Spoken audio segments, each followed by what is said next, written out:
하나님이 오늘 우리에게 주시는 말씀은 시편 131편 1절에서 3절까지의 말씀입니다.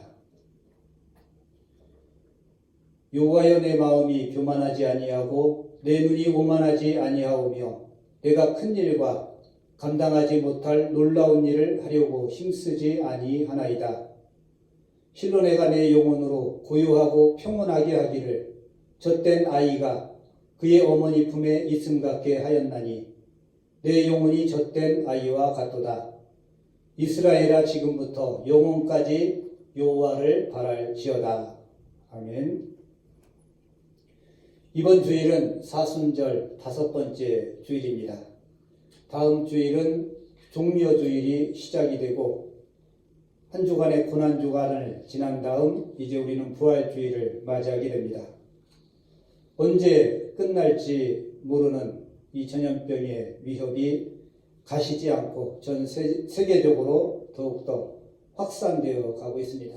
오늘 우리는 기도를 통해 이 나라와 그리고 전 세계의 전염병의 위협으로부터 하나님께서 지켜주시고 또 이 모든 고난이 지나가도록 함께 기도해야 될 것입니다.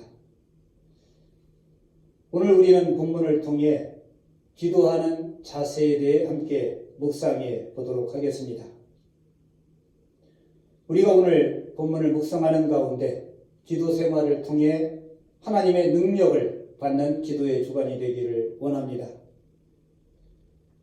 기도는 하나님과의 대결이 아닙니다. 더군다나 하나님과의 싸움이 될 수는 없습니다. 기도는 하나님의 음성에 귀를 기울이며 자기 자신을 변화시켜 나가는 과정이라고 할 수 있습니다. 그런데 많은 사람들은 기도를 통해 하나님께 무엇인가를 요구하는 것만이 기도라고 생각을 합니다. 그래서 이런 사람들은 기도의 응답을 내가 원하는 것을 받아내는 것이고 내가 원하는 것을 얻어내는 것만이 능력 있는 기도라고 생각을 합니다. 그래서 목표를 이룰 때까지 포기하지 말고 불굴의 의지를 불태워야 한다고 우리는 생각하곤 합니다. 이런 기도의 자세가 전적으로 틀린 것은 아닙니다만 먼저 우리는 그에 앞서 내가 하나님께 구하고 있는 것이 무엇인지에 대해 깊게 생각해 보아야 할 것입니다. 진정한 기도는 우리의 욕구를 채우는 수단이 아니기 때문입니다. 내 자신의 이기적 욕심을 채우기 위한 기도는 진정한 기도라고 볼 수 없습니다. 설사 그런 기도가 응답된다 하더라도 그 응답은 우리에게 복이 아니라 재앙이 될 수도 있기 때문입니다. 예수님은 겟세마네에서 이 잔이 내게서 지나가게 해 주십시오. 그러나 내 뜻대로 마옵시고 아버지의 뜻대로 하옵소서라고 기도하셨습니다. 우리는 하나님 앞에 무엇을 구하기에 앞서 먼저 자기 자신을 살펴보아야 합니다. 진정한 기도는 기도하는 내 자신이 먼저 변화되어 가는 과정이기 때문입니다. 기도의 참된 의미는 영이신 하나님과의 사귐에 있습니다. 영국의 신학자 존 웨슬리는 기도에 대해 이렇게 말한 바 있습니다. 우리의 기도는 우리의 진심을 하나님 앞에 토로하는 것입니다. 그러므로 우리는 기도할 때에 하나님과의 사귐을 유일한 목적으로 삼고 우리의 마음과 정성을 하나님께 모두 드려야 합니다. 라고 말했습니다. 여기서 사귄다라는 말은 마음을 열고 인격적으로 교제하는 것을 가리킵니다. 사귐의 1차적 결과는 닮음입니다. 사람과 인격적인 교제를 하게 되면 두 사람은 닮아가게 되어 있는 것처럼 우리가 하나님과의 진정한 인격적 사귐을 나누면 우리는 하나님의 성품을 닮아가고 그리스도의 성품에 우리가 참여하게 됩니다. 영이신 하나님은 늘 우리와 함께 계십니다. 우리가 눈을 떠서 그분을 배웁고 그분을 향해 마음을 열고 우리의 삶에 그분을 받아들이면서 하나님과의 진정한 사귐이 시작이 됩니다. 이러한 사귐의 기도를 하나님께 드리면서 우리는 하나님의 성품에 점점 깊이 참여하게 되고 그리고 하나님의 형상을 닮아가게 됩니다. 무엇인가를 요청하는 것은 그 다음의 일입니다. 하나님과의 사귐을 통해 우리 자신이 먼저 변화되고 우리의 열망과 의지가 하나님께 조율된 다음에 우리는 입을 열어 무엇인가를 구해야 합니다. 그럴 때에 우리는 참된 것을 구하게 되고 하나님은 기꺼이 우리의 기도를 들어주십니다. 능력 있는 기도는 하나님이 원하시지 않는 일을 하나님께 강요하는 기도가 아니라 하나님이 원하시는 것을 알아차리고 하나님의 뜻에 순종할 수 있는 힘을 구하는 기도입니다. 그러기에 사귐의 기도 없이는 진정한 기도의 능력을 소유할 수 없습니다. 그러기에 우리가 진정한 기도의 사람이 되기 위해서는 오늘 본문에 표현하고 있는 어미 품에 안긴 젖된 아이와 같은 사귐의 기도 자세가 필요합니다. 이 시편의 바른 기도가 어떤 것이며 그 기도를 통해서 어떠한 상태에 이르게 되는지를 오늘 본문은 잘 보여주고 있습니다. 오늘 이 시편의 내용과 분위기를 통해서 우리는 이 시편이 다윗이 나이가 들어 침착함과 자족함에 이르렀을 때에 지은 시라고 짐작해 볼 수 있습니다. 이 시를 통해 우리는 하나님 안에서 만족함을 느끼는 다윗의 성숙한 내적 영성을 엿볼 수 있습니다. 다윗은 노년에 자신의 한계를 잘 알고 있었기에 얻기 힘든 것을 얻으려고 애쓰지 않는 자신의 마음을 1절을 통해 이렇게 말하고 있습니다. 여호와여 내 마음이 교만하지 아니하고 내 눈이 오만하지 아니하오며 내가 큰 일과 미치지 못할 기이한 일을 힘쓰지 아니하나이다. 여기서 먼저 다윗은 자신의 마음의 상태를 설명합니다. 그는 과거처럼 사람들을 놀라게 할 큰 일을 도모하기 위해 전전긍긍하지 않고 자신의 능력에 붙이는 일을 하려고 힘쓰지 않습니다. 다윗은 더 이상 자신을 대단한 사람이라고 생각하지 않는 겸손한 마음을 갖기에 이르렀습니다. 가슴 부푼 야망을 가지고 살던 때에 느끼던 불안함, 초조함, 부산함을 모두 벗어버렸습니다. 다윗은 이러한 자신의 마음을 2절을 통해 이렇게 표현하고 있습니다.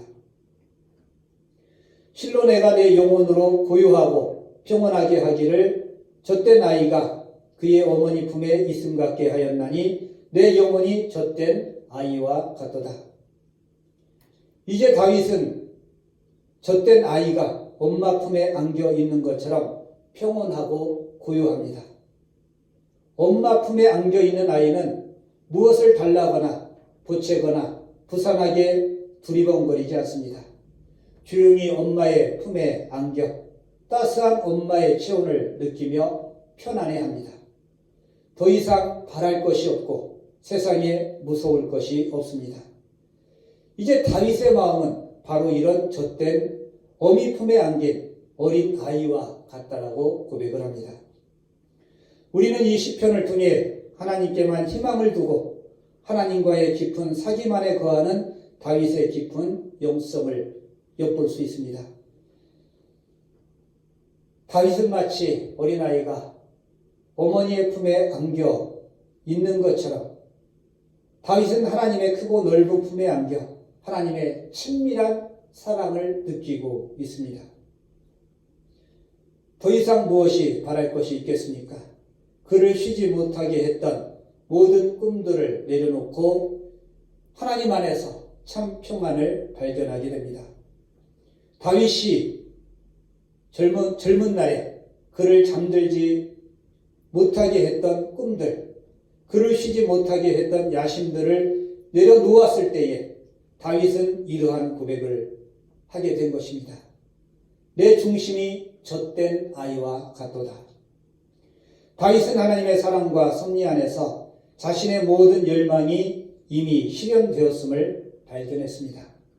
하나님 안에서 자신을 새롭게 발견하자 그렇게 오랫동안 추구해온 자신의 열망이 이미 하나님 안에서 이루어져 있음을 깨달았던 것입니다. 인생의 진정한 성취는 하나님 안에서 자신의 참 모습을 발견하고 그동안 자신이 추구해온 야망들을 포기할 때 시작됩니다. 하나님을 제대로 만난 사람은 그분 안에서 자신이 무엇을 위해 어떻게 살아야 하는지를 발견한 사람이라고 할 수 있습니다. 하나님 안에서 찾은 새로운 열망과 소명은 우리를 차분하게 만들고 우리를 침착하게 만들어줍니다. 아직 이루지 못한 꿈을 위해 일하는 것이 아니라 이미 자신의 꿈이 이루어진 것을 확인한 기쁨으로 기꺼이 하나님의 뜻을 따르게 되기 때문입니다. 결론적으로 시편의 기자는 3절에서 이렇게 노래합니다. 이스라엘아, 지금부터 영원까지 여호와를 바랄지어다. 이 간략하고 단순한 시편의 진수는 주를 소망하라 라는 가르침 속에 있습니다. 오늘의 본문은 하나님을 바라는 기도자의 자세를 어머니 품에 안겨있는 아이에 비유하여 보여주고 있습니다. 어린아이가 어머니의 품에 만족과 평안을 얻는 것처럼 우리가 하나님만을 바라고 살아갈 때에 하나님은 우리에게 진정한 만족과 평안함을 주십니다. 우리의 만족은 인생의 성취에 있지 않습니다.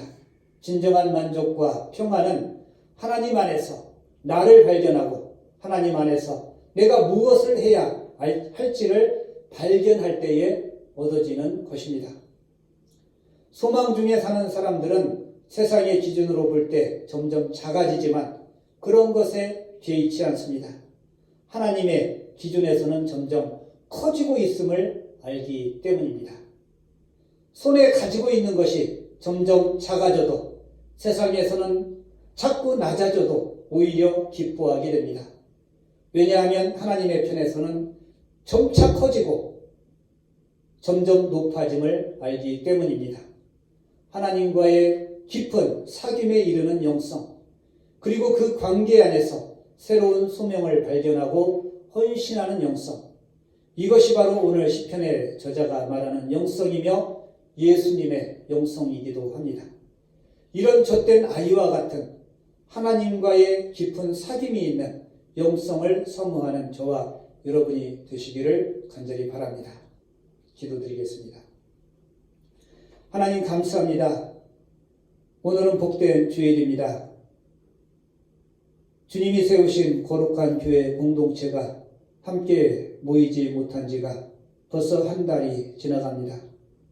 그러나 우리는 저마다의 처소에서 저마다의 방식으로 하나님 앞에 예배의 제단을 쌓고 예배를 드리오니 하나님 이 시간 드리는 모든 예배의 자리를 축복하여 주시고 그리고 우리가 마음과 정성을 다하여 드리는 이 예배를 하나님 기쁘게 받아 주시옵소서.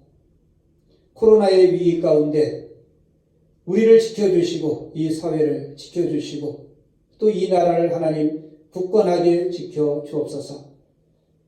다가오는 부활의 주일에 더 큰 기쁨으로 온 성도가 함께 모여 예배할 수 있는 참된 감격과 기쁨을 허락하여 주옵소서. 예수님의 이름으로 감사하며 기도드리옵나이다. 아멘.